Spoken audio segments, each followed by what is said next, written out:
அன்பார்ந்த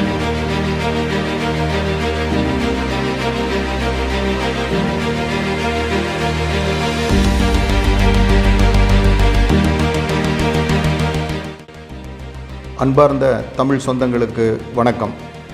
தேசியம் காக்க, தமிழகம் காக்க 10 நிமிடம் தாருங்கள். குடும்பத்தினர் அனைவருக்கும் பணிவான வணக்கங்கள். தமிழகம் ஏன் இப்படி இருக்கிறது? தெய்வீகமும் தேசியமும் பல கலைகளும் நாகரிகமும் பண்பாடும் கலாச்சாரமும் நிறைந்து சிறந்து விளங்கிய தமிழகம் இன்று எங்கும் எதிலும் ஊழல், தொழில் வளர்ச்சிக்கு, நல்ல திட்டங்களுக்கு எதிரான போராட்டங்கள், மதமாற்றம், பயங்கரவாதம், போதைக்கு அடிமையாகும் இளைஞர்கள், இவையெல்லாம் நாம் தினசரி பார்க்கும் செய்திகள். இந்த மோசமான நிலை மாற வேண்டும் என்பது நமது சிந்தனை, நமது ஆசை. மாற்றம் கொண்டு வருவோம். தமிழகம் முன்னேறிட தொடர்ந்து கேளுங்கள். நான், எனது குடும்பம், குழந்தைகள் என வாழ்வது போதுமா? ஓட்டு வங்கி அரசியலுக்காக நம்மை பலர் ஏமாற்றி வருகிறார்கள் என்பதை நாம் தெரிந்திருக்கிறோமா? மதம் மாற்றம் மூலம் நம் மீது தொடுக்கப்பட்டுள்ள தாக்குதலின் ஆபத்தை நாம் உணர்ந்துள்ளோமா? பயங்கரவாத தாக்குதலுக்கு இந்துக்கள் மட்டும் பலியாவது ஏன் என்று நாம் சிந்தித்ததுண்டா? தமிழ் மொழிக்கு குரல் கொடுப்பதாக கூறுபவர்கள் உண்மையில் தமிழை வளர்க்கின்றார்களா அல்லது தமிழை வைத்து வயிறை வளர்க்கின்றார்களா? தேசத்திற்கு எதிராக, தேசிய ஒருமைப்பாட்டிற்கு எதிராக கோஷமிடுபவர்களின் பின்னணியை பற்றி நாம் யோசித்திருப்போமா? நமது குடும்ப அமைப்பு முறை, கலாச்சாரம் போன்றவை டிவி நிகழ்ச்சிகளால் சீரழிக்கப்படுகிறதே, கவனித்தீர்களா? நமது ஆலயங்கள் இன்று வியாபார நிறுவனங்களாக மாறி வரவை பார்த்து கவலைப்படுகிறீர்களா? இதற்கு என்னதான் தீர்வு? தமிழின் அருமை. சிவபெருமானால் தோற்றுவிக்கப்பட்டு முருகப்பெருமானால் வளர்ந்த தமிழ், ஔவையார் தொடங்கி கண்ணதாசன் வரை பக்தியால் செழித்த தமிழ், 2500 ஆண்டுகளாக பல ஆயிரம் படைப்புகளை உலகிற்கு தந்த மொழி தமிழ். பல ஆக்கிரமிப்பு படையெடுப்புகள் நடந்த போதிலும் அழியாத செம்மொழி தமிழ். தமிழை காட்டுமிராண்டி மொழி என பேசிய ஈவீராவின் திராவிட அரசியலால் கடந்த 3 தலைமுறை தமிழ் எழுத படிக்கக்கூட தெரியாத மோசமான நிலை. இந்த அவலம் தீர என்னதான் வழி? தாய்மொழியின் பெருமை. நமது தாய்மொழி நம் ஒவ்வொருவருக்கும் அடையாளம். நமது கண்களை போன்றது நமது தாய்மொழி. தாய்மொழியை படிப்போம், பேசுவோம், பிற மொழிகளையும் அறிந்து கொள்வோம். தாய்மொழி தெரியாது என்பது அவமானம். தாய்மொழி தெரியாது என்பது நமக்கும் நம் முன்னோர்களுக்கும் இருக்கும் உறவை வெட்டுவதற்கு சமம். குறைந்தபட்சம் நமது வீட்டிலும் நமது உறவினர்களிடமும் நமது தாய்மொழியிலே பேசுவோம். இந்த தேசத்தில் தோன்றி வளர்ந்த அனைத்து மொழிகளுமே தேசிய மொழிகள் தான் என்பது உண்மைதானே? மதமாற்றம்.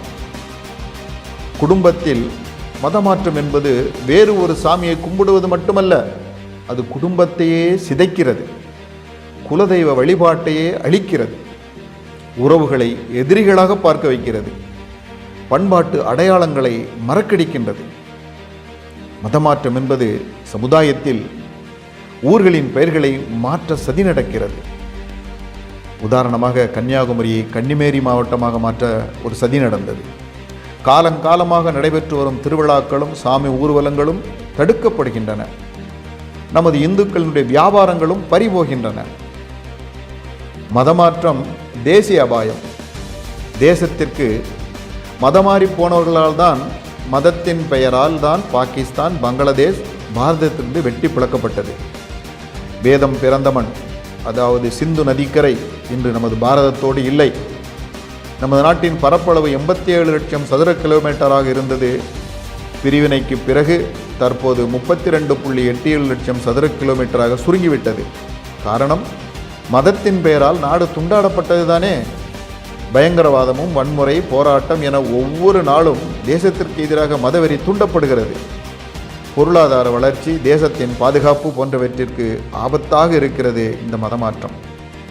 மதமாற்றம் எங்கு நடக்கிறதோ அங்கு பிரிவினைவாதமும் தேச விரோத செயல்களும் தலை தூக்குகின்றன. பெண்களை கடத்துதல், போலித்தனமாக காதலிப்பதாக நடித்து லவ் ஜிஹாத் என்று சொல்கிறார்களே, இந்து பெண்களை மதம் மாற்றுகிறார்கள். கோவில்கள் அன்று தேரோட்டம், திருவிழாக்கள் போன்றவற்றால் சாதிகளை ஒருங்கிணைத்து கிராமிய கலைகளையும் மேலும் பல கலைகளையும் வளர்த்ததோடு பண்பாட்டையும் கலாச்சாரத்தையும் பாதுகாக்கும் மையமாக திகழ்ந்தது தான் நமது கோவில்கள். தமிழையும் வளர்த்தது, பொருளாதாரத்திற்கும் ஆதாரமாக விளங்கியதும் நமது கோவில்களே. மருத்துவம், பேரிடர் காலங்களில் பாதுகாப்பு இடமாக, நீர்நிலைகள், நீர் ஆதாரங்களை, இயற்கை வளங்களை வளப்படுத்தும் அமைப்பாகவும் செயல்பட்டதும் நமது கோவில்களே. கல்வெட்டுகளால் தான் நமது வரலாற்றின் பெருமைகளை தெரிந்து கொள்ள முடிகிறது. ஆனால் கோவில்கள் இன்று கோவில்களை பாதுகாக்க என ஏற்படுத்தப்பட்ட இந்து சமய அறநிலைத்துறை ஆலயங்களை சீரழித்து வருகிறது. மொத்தமுள்ள சுமார் 36,000 கோயில்களில் பல ஆயிரம் கோயில்களில் ஒரு நேர விளக்கேற்ற கூட ஏற்பாடு இல்லை. சுமார் 4.7 லட்சம் ஏக்கர் கோவில் நிலங்களில் 50,000க்கும் மேற்பட்ட ஏக்கர் நிலங்களை காணவில்லை. களவாடப்பட்ட 1204 சாமி சிலைகளில் வெறும் 56 மட்டுமே கண்டுபிடிக்கப்பட்டு அதிலும் 18 மட்டுமே ஒப்படைக்கப்பட்டிருக்கின்றது. மற்றவை சில அதிகாரிகள், அரசியல்வாதிகள் உடந்தையோடு வெளிநாட்டுக்கு கடத்தப்பட்டதாக கூறப்படுகிறது. சராசரியாக ரூபாய் 5,000 கோடிக்கும் மேலான வருவாய் ஈட்டக்கூடிய திருக்கோவில்களில் வெறும் ரூபாய் 65 கோடி மட்டுமே கணக்கில் காட்டி அதிலும் ஊழல், அதிகாரிகளின் ஆடம்பத்திற்கு செலவழிக்கப்படுகிறது. இதுவரை ஒரு கோவிலும் அறநிலையத்துறை சார்பாக கட்டப்பட்டதில்லை. சுயநல நாத்திகவாதிகள் அறங்காவலர்களாகவும் இந்து அல்லாதவர்கள் அறநிலையத்துறை அதிகாரிகளாகவும் இருக்கும்போது நிர்வாகம் எப்படி நியாயமாக இருக்கும்? இடதுசாரிகள், அந்நிய நாட்டு கைக்கூலிகள் தான் இவர்கள். சீனாவை தூக்கி பிடிப்பதையே தொழிலாக கொண்டவர்கள் இடதுசாரிகள். தேச வளர்ச்சிக்கு எதிராக செயல்படுபவர்கள் இந்த இடதுசாரிகள். இளைஞர்களை குழப்பி தேசத்திற்கு எதிராக தூண்டி வன்முறையை ஏற்படுத்துகின்றவர்கள் இந்த இடதுசாரிகள். வரலாற்றை திரித்து தேசத்தை பற்றிய பெருமித உணர்வை மழுங்கடிப்பவர்கள் இந்த இடதுசாரிகள் என்றால் அது தவறில்லை. ஜனநாயக முறைகளில் நம்பிக்கை இழக்க வைத்து கம்யூனிச சர்வாதிகாரத்திற்கு வழிவகுப்பவர்கள் இங்கே இந்த இடதுசாரிகள். கம்யூனிசம் புகுந்த கம்பெனியும் கம்யூனிசம் வந்த நாடும் உருப்பட்டதாக வளர்ந்ததாக சரித்திரமில்லை. உலகிலேயே அதிகமான மனித உயிர்களை கொன்றது இந்த கம்யூனிசம் தான், கம்யூனிச அரசாங்கம் தான். கம்யூனிசம் உலகத்தால் கைவிடப்பட்ட தத்துவம், தோற்றுப்போன சித்தாந்தம். ஊடகங்கள், பெரும்பாலான தமிழக ஊடகங்கள் நடுநிலை இல்லாமல் இருக்கின்றன. ஹிந்து விரோத செய்திகளுக்கு அதிக முக்கியத்துவம் கொடுக்கின்றன. டிவி சீரியல்கள் பெண்களை வக்கிரமாக சித்தரிக்கின்றன. குடும்பம், நடத்தை, தேசம், பண்பாடு போன்றவற்றை இந்த சீரியல்கள் சிதைக்கின்றன. விவாதம் என்ற பெயரில் டிவிகளில் பொய்களை பரப்பி கருத்து திணிப்பு செய்கின்றன. உண்மையை சொல்ல விடாதபடி தடுத்து மக்களை திசை திருப்புகின்றன. பெரிய கம்பெனிகள் மற்றும் தேசவிரோத சக்திகளிடம் நிதி பெற்றுக்கொண்டு மக்களுக்கு எதிராக கருத்துக்களை பரப்புகின்றன இந்த நடுநிலையற்ற போலி ஊடகங்கள். மன உறுதியை குலைத்து தற்கொலையை நியாயப்படுத்துகின்றன இந்த ஊடகச் செய்திகள். பிரேக்கிங் நியூஸ் என்ற பெயரில் மக்களிடையே பதட்டத்தை உருவாக்குகின்றன. சுதேசி சிந்தனை. நமது நாடு பொருளாதாரத்தில் முன்னேற வேண்டும் என்று நினைக்கின்றோம். ஆனால் சீனா போன்ற எதிரி நாடுகளின் பொருட்களை வாங்குகின்றோம். இது சரியா? யோசித்து பார்க்க வேண்டும். வெளிநாட்டு பொருட்களை நாம் வாங்குவதால் கிடைக்கும் வருவாய், லாபம் நமது நாட்டின் மதமாற்றத்திற்கும் தேசத்திற்கு எதிரான போராட்டங்களுக்கும் நிதியாக தரப்படுவதை நாம் அறிவோமா? அன்றாட பயன்பாட்டிற்கு உள்ளூர் பொருள்களையே, உள்ளூர் தயாரிப்புகளையே நாம் வாங்குவோம். உள்ளூர் தயாரிப்புகளை வாங்குவதால் பல ஆயிரம் குடும்பங்கள் பயனடைவர். நாட்டின் உற்பத்தி பெருகும், வேலைவாய்ப்பும் அதிகரிக்கும். இந்து குடும்ப முறை. அனைத்து விதமான சமூக பிரச்சனைகளுக்கும் இந்து குடும்ப முறைதான் தீர்வு என உலக நாடுகள் பின்பற்றத் தொடங்கியிருக்கின்றன. இந்து குடும்ப முறைதான் எல்லா பிரச்சனைகளையும் தீர்க்கும் என்பது நிரூபிக்கப்பட்ட உண்மை. கூட்டு குடும்பமாக இருந்த நாம் இன்று தனி குடும்பம், தனிநபர் என சுருங்கி வரும் ஆபத்தை உணர்வோம். ஒவ்வொரு குடும்பத்தின் பாரம்பரிய பெருமைகளை நேரமில்லை என கூறி நமது சந்ததியினருக்கு சொல்லாமல் விட்டதால் குடும்ப அமைப்பு கொஞ்சம் கொஞ்சமாக மறைந்து வருகிறது. பல குடும்பங்களில் ஒரு குழந்தை மட்டும் இருப்பதால் வருங்காலத்தில் பல உறவுகளே இல்லாமல் போகக்கூடிய நிலை இருக்கின்றது.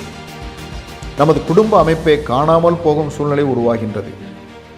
குடும்ப முறை சிதைவதால் முதியோர் இல்லங்கள் எண்ணிக்கை அதிகமாகின்றது. இது கவலை அளிக்கின்ற விஷயம். வருடத்திற்கு ஒரு முறையாவது நமது குலதெய்வ கோவிலுக்கு குடும்பத்துடன் சென்று வழிபடுவோம். ஹிந்து ஜனத்தொகை குறைவதால் ஆபத்து. இந்த ஒப்பீட்டை சற்றே கவனியுங்கள். 1951 வருட கணக்குப்படி நமது நாட்டில் ஹிந்துக்கள் 84.1% இருந்திருக்கிறார்கள். முஸ்லிம்கள் 9.8%, கிறிஸ்தவர்கள் 2.3% இருந்திருக்கிறார்கள். அதே ஜனத்தொகை கணக்கு 1999 படி இந்துக்கள் 81.5% குறைந்திருக்கிறார்கள். முஸ்லிம்கள் 12.6%, கிறிஸ்தவர்கள் 4.3% உயர்ந்திருக்கிறார்கள், கூடியிருக்கிறார்கள். 2011 மக்கள் தொகை கணக்கெடுப்பின்படி பார்த்தால் இந்துக்கள் 79.8% என்று மிக மிக குறைந்து விட்டார்கள். முஸ்லிம்கள் 14.2%, கிறிஸ்தவர்கள் 6% அதிகரித்திருக்கிறார்கள். இதை நாம் உன்னிப்பாக கவனிக்க வேண்டும். அதனால் என்ன ஆகின்றது? இந்துக்கள் இராணுவம், போலீஸ் துறைகளில் சேருவது குறைந்து வருகிறது. இதனால் நாட்டின் பாதுகாப்பே கேள்விக்குறியாகின்றது. நமது வியாபாரம், கைத்தொழில் மற்றும் சிறு தொழில்கள் நலிந்து வருகின்றது. பஞ்சாயத்து முதல் பாராளுமன்றம் வரை ஜனத்தொகையின் அடிப்படையில் பிரதிநிதித்துவம் வகைப்படுத்தும் போது நம்முடைய இந்துக்களுடைய பிரதிநிதித்துவம் பறிபோகின்றது. சமுதாய ஒற்றுமையே வலிமை.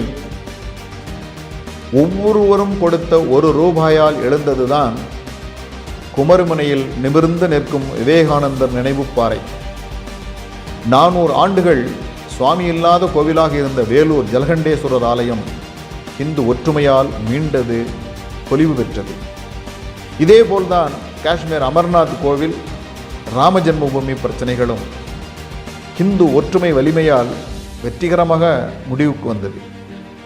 மதமாற்றம், பிரிவினைவாதம் போன்ற தேசவிரோத செயல்களுக்கு ஒரே தீர்வு நமது இந்து சமுதாய ஒற்றுமை மட்டுமே. ஒன்றுபட்டு வேலை செய்வதை சுவாமி விவேகானந்தர் கூறியதைப் போல செயல்பட்டும் பல இந்து அமைப்புகள் இருப்பதை அறிந்திருப்பீர்கள். அவற்றில் இணைந்து செயல்படுவது சமுதாயம் வலிமை பெற உதவும். அதாவது நம்முடைய இந்து பெருமக்கள் தமிழகத்திலே செயல்பட்டு வந்து கொண்டிருக்கக்கூடிய இந்து அமைப்புகளில் இணைந்து செயல்பட்டு வருவது நம்முடைய இந்து சமுதாயம் வலிமை பெற உதவும். பாரதியினுடைய கூற்றுப்படி ஒன்றுபட்டால் உண்டு வாழ்வு, நம்மில் ஒற்றுமை நீங்கில் அனைவருக்கும் தாழ்வே.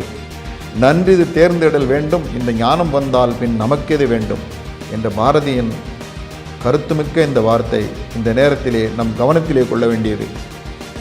எனவே நாம் என்ன செய்ய வேண்டும்? அன்பார்ந்த தமிழ் சொந்தங்களே, குழந்தைகளுக்கு நமது பாரம்பரியம், இந்து சமய பெருமைகளை சொல்லிக் கொடுத்து வளர்ப்போம். நமது உறவினர்களிடமும் நமது பகுதிகளிலும் மதமாற்றத்தை தடுத்து பாதுகாப்போம். உள்ளூர் தயாரிப்புகளையே வாங்குவோம், பிறரையும் வாங்கிடச் செய்வோம்.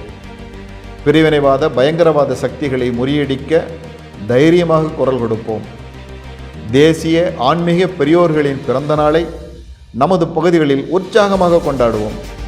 விசேஷ நாள், வாரம் அல்லது மாதந்தோறும் கூட்டு பிரார்த்தனை செய்ய நம் பகுதி மக்களை நம் பகுதியில் உள்ள ஆலயங்களில் நாம் ஒருங்கிணைப்போம். இந்துக்களுக்கு, தேசத்திற்கு ஆபத்து ஏற்படும் போது நாம் ஒவ்வொருவரும் பொருள் கொடுத்து தீர்வு காணுவோம். இந்துக்களை அவமதிக்கும் அரசியல் கட்சிகளுக்கு புரியும் பாஷையில் இந்துக்களுக்காக செயல்படுவர்களுக்கே வாக்களிப்போம். தேசியம் காக்க, தமிழகம் காக்க ஒன்றுபட்டு ஒற்றுமையாக செயல்படுவோம். வணக்கம்.